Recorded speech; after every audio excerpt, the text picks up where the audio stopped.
Yeah, I teach, which is something nobody knows really except my students. And so what I thought I would talk about today is, can entrepreneurship be taught?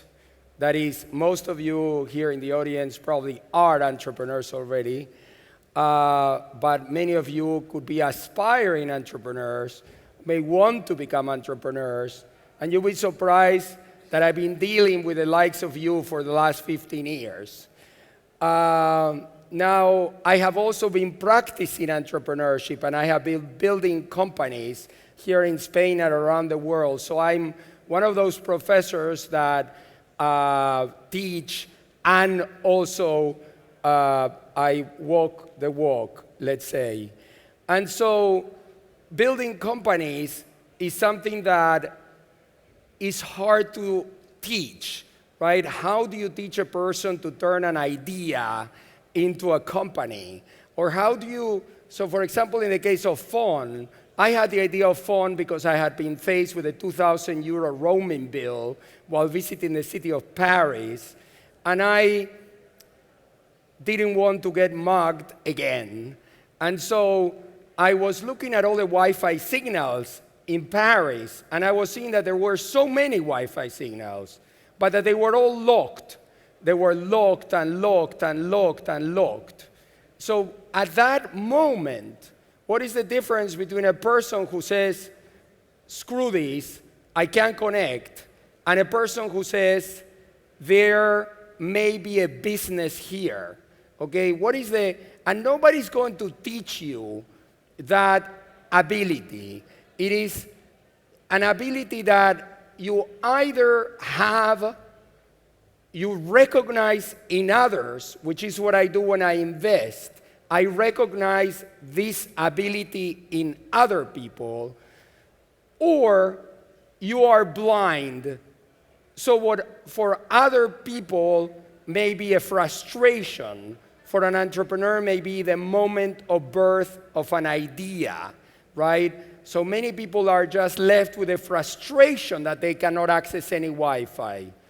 Of course, my first instinct was that of a cracker. How can I crack the passwords of all these people and just use their Wi-Fi, okay? But because I've been retrained from being a cracker to being an entrepreneur, I try to think of sustainable ways of achieving a solution, right? And so the question really that I've been asking myself after teaching entrepreneurship for so long is, what really is an entrepreneur? And I remember when I was at school at Columbia University, there was a famous right-wing American politician who wanted to ban pornography.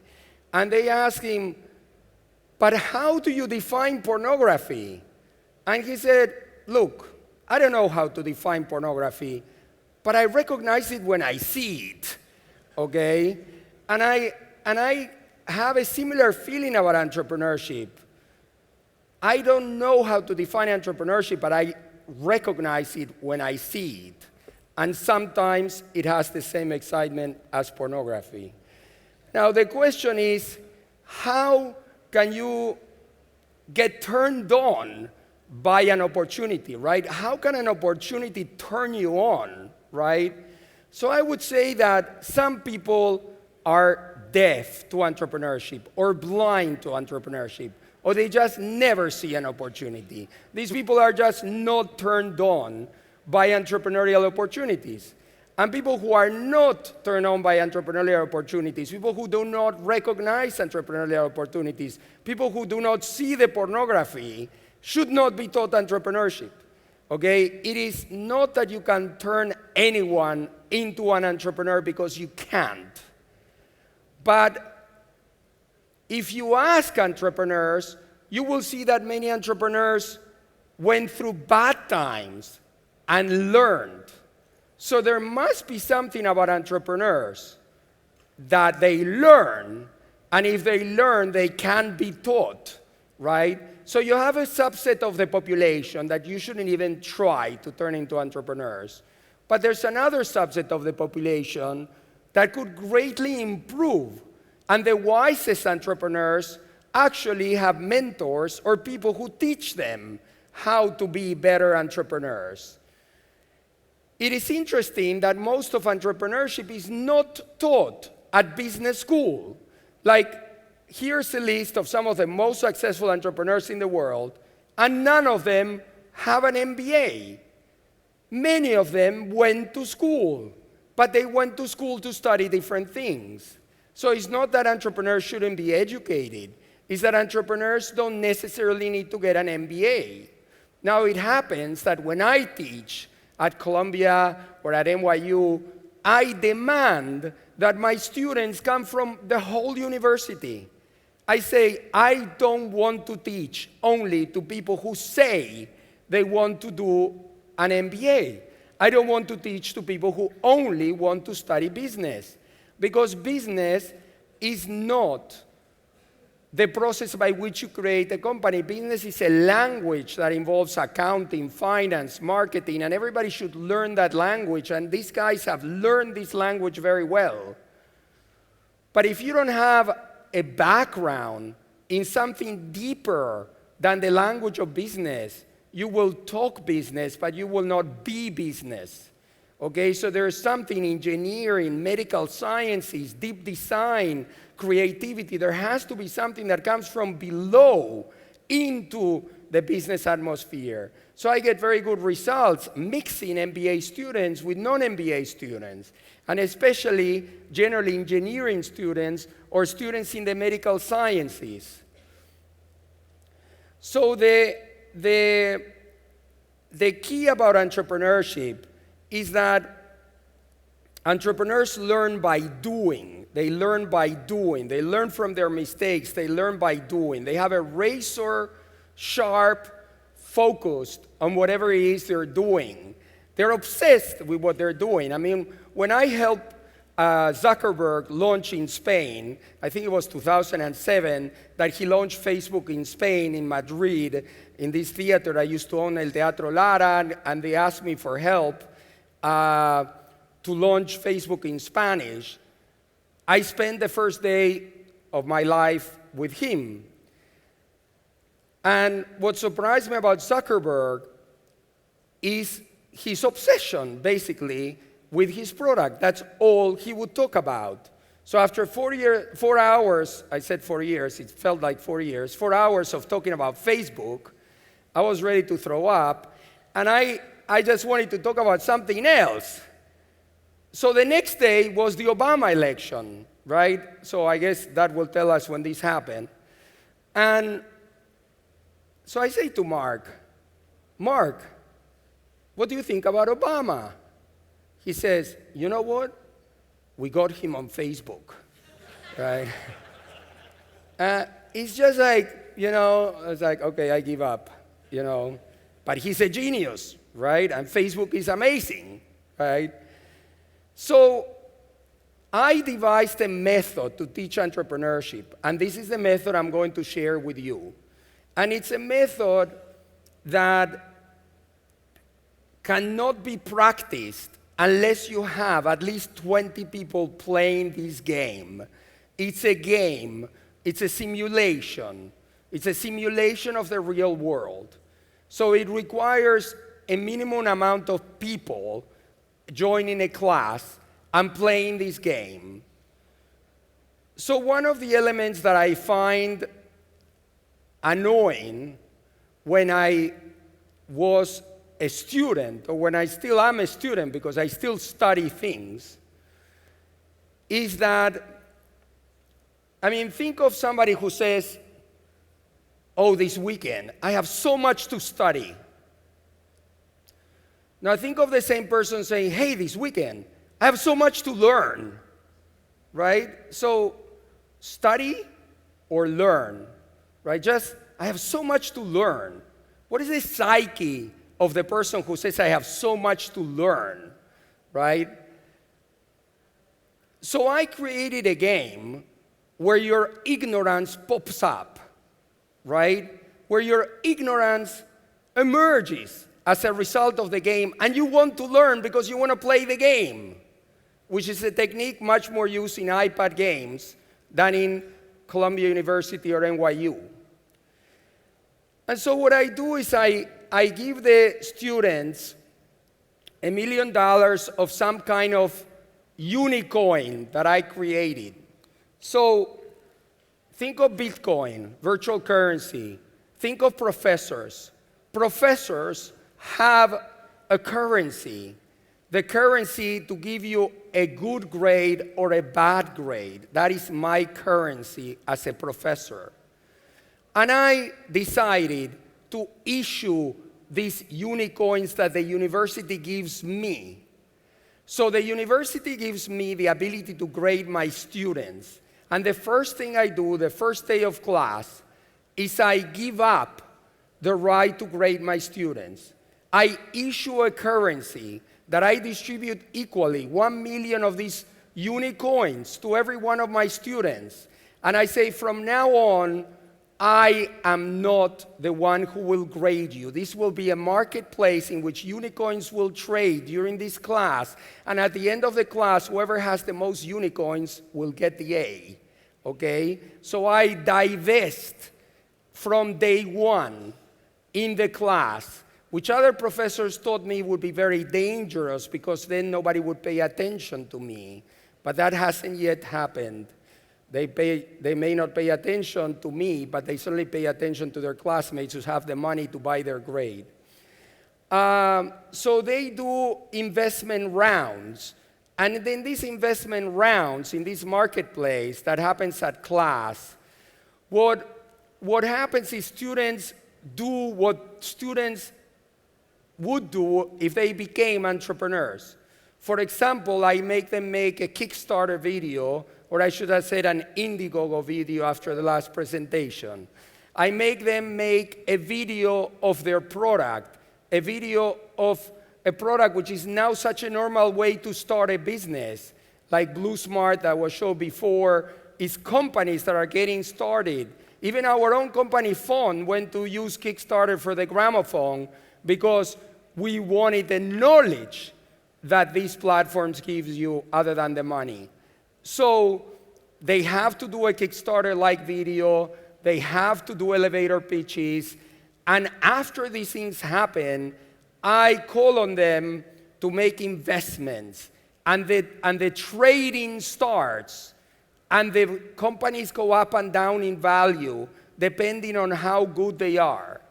So you would say, well, where is my teaching, right? Where is my teaching? What am I, like a TV, Shark Tank type of person who shows up at the university? No, there is teaching. But the teaching is like a commercial interruption. What happens is somebody says, because I'm going to give a very generous stock option plan, which the MBA student understands, but the first-year engineering student that I also have in my class doesn't understand. I can see it in her face or his face. And so I stop the class and I say, who feels uncomfortable with the concept of a stock option plan? Do you know how a stock option plan works? A few people don't know. So I said, okay, commercial interruption. Stock option plan tutorial. So when I teach, they wanted to learn. There was a moment of ignorance.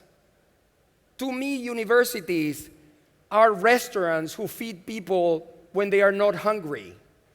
I want to feed people when they're hungry, okay? That is the big difference, is you generate a hunger in the student, and then you teach him. Because the student has a need, because the student at that moment feels awkward, ignorant, handicapped, but happy, eager to learn, wants to go further. So that is the magical moment when you teach. It's when they wanted to know. And these tutorials are the same tutorials that are taught in any entrepreneurship class. I teach them about pre-money and post-money valuations.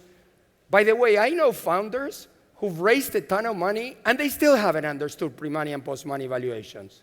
It's like insane. the ignorance that sometimes surrounds the entrepreneurial community. Of course, entrepreneurs need to learn, but they need to learn when they need to know, and that's what I create. For example, stock options. Stock options is something that people are very confused about. In fact, the tax authorities of Europe are very confused about what stock options are. I tend to explain stock options using analogies similar to Olympic jumpers and hurdles, and explain that in an Olympic jump, if you don't jump the base height, you fall on your ass, and your stock option is worthless because a stock option is a hurdle. Okay, and I try to use a lot of visual analogies to explain. Now, the key about teaching entrepreneurship is that you, the professor, are not the most important person in the class. For example, when I studied my MBA at Columbia University, I studied with Miguel Salis, a friend with whom later on we built Jastel together, we built Ya.com together, we built Eolia together, and we still cycle every week, we're best buddies. I thank Columbia University for Miguel Salis. I don't even remember the name of the professor who taught that class. I know that I'm much less relevant than the classmates. And you know what? Classmates is the only reason why people go to university. Because if not, you would stay at home and use Udacity or all these other universities online, and you just wouldn't go to university. But you know what happens when you don't have classmates? You don't do shit. I mean, what happens is people without classmates don't do anything. It's classmates that make you want to do things. People, it is, if you look at the apps, when people say a university is doomed, people seem to believe that the most important thing in a university is a professor. And they say, hey, universities are doomed because professors are irrelevant. I can go online and listen to their lecture. And I say universities are not doomed. The universities will not disappear. But it's not thanks to the professors. It's thanks to the classmates. It's thanks to your buddies. It's thanks to everyone else who's in the same situation as you. That's why universities are relevant. So in my class, I am not relevant. I don't give grades. It's a currency system that's trading. It's the students who grade each other. That's why I can teach entrepreneurship. Because the people who start in my class make friendships and partnerships and build businesses. And now I have a track record because I've been doing this for quite a while. I get the most unusual projects in my class. And so there's a Facebook group that people who have been to my class join this Facebook group, and they keep showing projects to each other. A remarkable one by Rashid Dar, this Muslim student I had, it's kind of like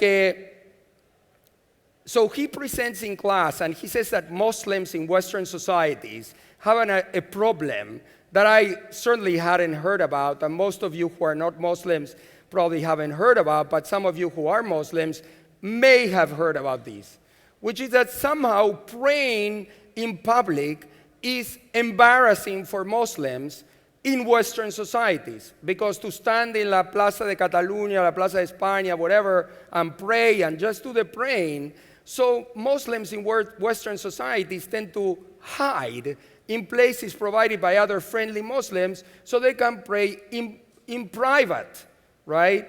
And so Mosala is a startup that gets, I don't want to call it the Airbnb of praying Muslims, but it's kind of like that, okay? So there are unusual and yet super interesting projects, that come out of the class. And the class also creates a capital shortage. Like every student needs 5 million but has 1 million. Why? Because the university doesn't give me the opportunity to give every student an A. So I cannot give 5 million to every student, and then they cannot invest in themselves. So I simulate the shortage in A's or 10s, or if anyone is German in this audience, of 1s, which in German is the best grade, which kind of makes sense, you're numero uno, right? But anyway, I create a shortage of good grades that is similar to the shortage of capital, that is similar to what the university tells me, because the university forces me to grade people on a curve. Okay, so this is not exactly my idea. And the system democratizes grading because the professor never knows the students as well as the students know each other. Okay? I encourage the students to invite each other for a beer, for a cafe, for whatever. They get to know each other. And by the way, this idea I had because I read a study at Harvard that they had an audience like this one made of students who knew each other. And they asked them, who's going to succeed in life? They all raised their hand. And then they said, please stand up and point to the person that is most likely to succeed in life. They stood up and they all pointed to the same people. So the students somehow knew who the most likely to succeed in life were. When I read that, I'm saying, hey, I'm going to implement this with sort of a virtual currency system. I made it more sophisticated, but it wasn't my idea. I read it. And so the learning that goes on in my class, that's called the entrepreneurship game, you can Google it, by the way, Warszawski entrepreneurship game, is very similar to the process that goes on in real life. And it has led to companies that happen in real life. So for example, one of the companies that I like the most that has come out of my class, and by the way, I don't invest in my students because I don't want my students to take my class so I become an investor in their companies. So I invest with them, but only 2 years after they took my class. So if they have patience enough and I am interested, then I invest with them. So 2 years after Elizabeth de los Pinos, and I brought this example because she's great, but I also brought this example because she's from Barcelona. Elizabeth de los Pinos took my class at Instituto de Empresa in Madrid. She just raised over 20 million for her startup to cure cancer, to cure ocular melanoma. And she was a biologist, a scientist, who did an MBA in order to become a biomedical entrepreneur, which is what she is now. And so this class not only mimics life, but sometimes is life. So I hope with this presentation I was able to share with you at least what I try to do when I teach entrepreneurship. Thank you.